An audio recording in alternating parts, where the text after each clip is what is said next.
Hello and welcome to another jungle video, and in this one we are going to be looking at how you can win games at the end of the season. Obviously the way the game works and everyone's mental state is completely on edge right before we head into a new preseason patch. However, for those of you who are looking for those final few wins to get to gold, plat, diamond, whatever that goal may be, maybe even master tier, we have a great gameplay along with some other additional examples to show you the principles you should be focusing on that can help you eke out as many wins as possible in the next 2 weeks. So if that sounds even mildly interesting, please consider liking the video and of course subscribing for those fancy Season 10 jungle videos coming very soon. And before we get into it with motion blur, lasers, and other assorted moving things on screen designed to keep your attention, Rast has a message. The end of season has arrived, and you have still not reached your goal.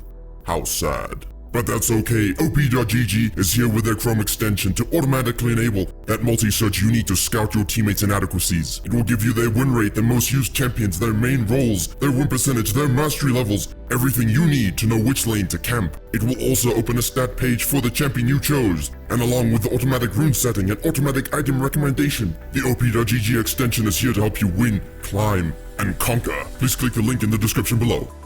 That was a pretty good take, right?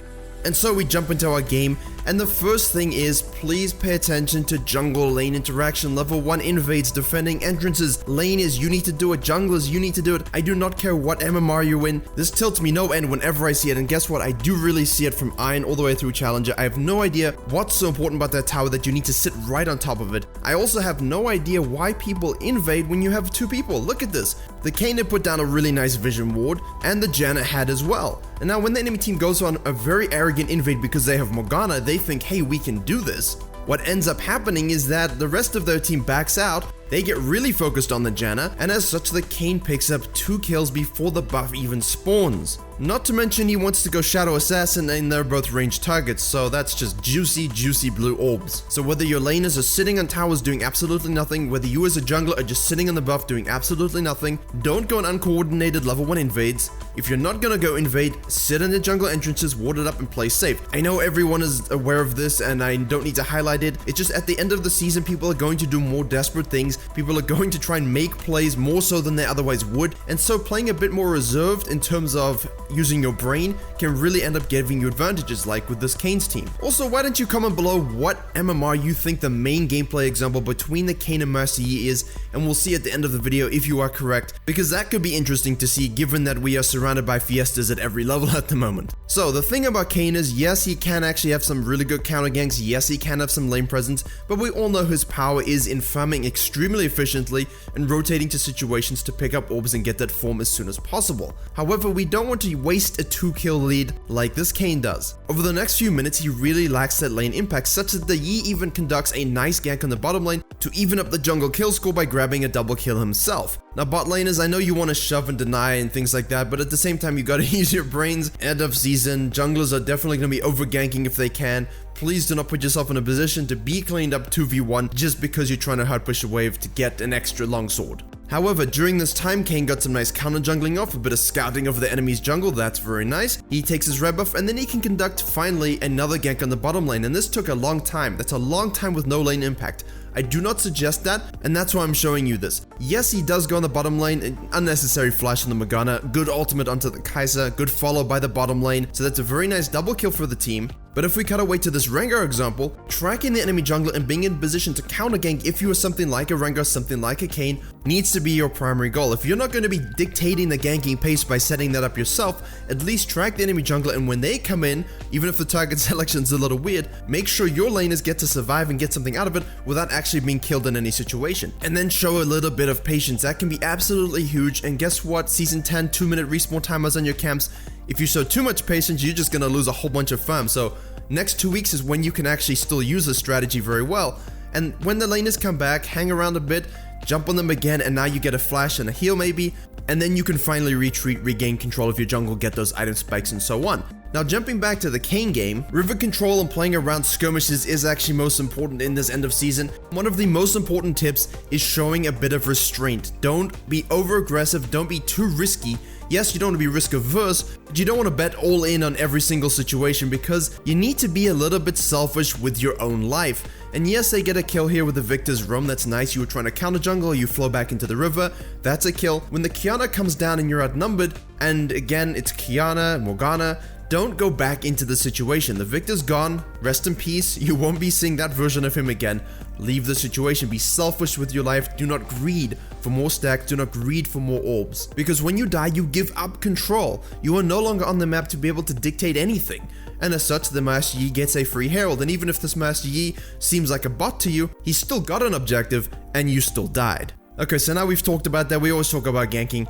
If you want to carry end of season, you have to eliminate the enemy jungler's mental. Destroy it. You need to absolutely break it down. And you know how you do that? You track them in a certain situation where you know you have either an experience lead or an item lead, or simply you know where he is because you know how to track and he doesn't, and you are a raw spud jungler. That means he's level 9, you're level 7 in a bush, doesn't matter. Because he went top lane after doing that herald, you have to focus on the fact that yes, you're down 2 levels, but you just gained form, fantastic.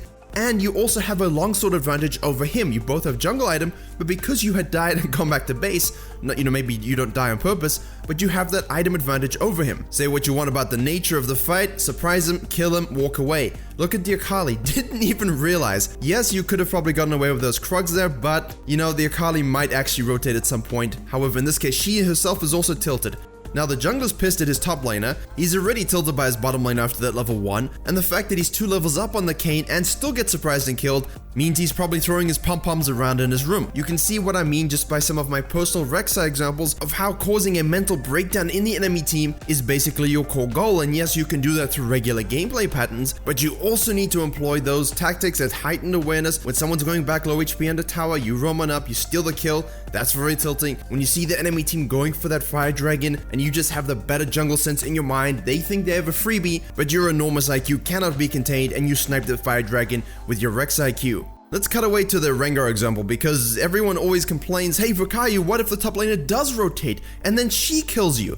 And my response is, why would you let that happen? The Kayn left the situation before Kylie could rotate, and if we're in this Rengar situation, well, there's an Evelynn, there's a blue buff, there's a Rengar. Rengar watches the timer on the map, he rotates over, he kills the Evelynn because she's completely surprised and didn't expect it to happen. Now he's on the Grump, and Yasuo's rotated. Okay, well, fake flash him out, ult, smite the Grump for HP, and kill the Yasuo. If you want to carry, you can't complain that you can't mechanically outplay people, even if you don't play it perfectly, even if it's clumsy, even if you make mistakes. The enemy will also make mistakes. It's how you play the situation and how you come out on top. Obviously, don't take fights you definitely can't win, but in the case of the Yasuo fight, you definitely could. In the case of the Akali vs Kayn, perhaps you don't, so you walk away and at least take away the fact you 1v1 the enemy jungler. Now in terms of general mistakes, right, phase 3, I want to allow you 1 mistake per game that you can make if you want to carry the game. Yes, you might lose the Herald and you might lose the mid lane tower.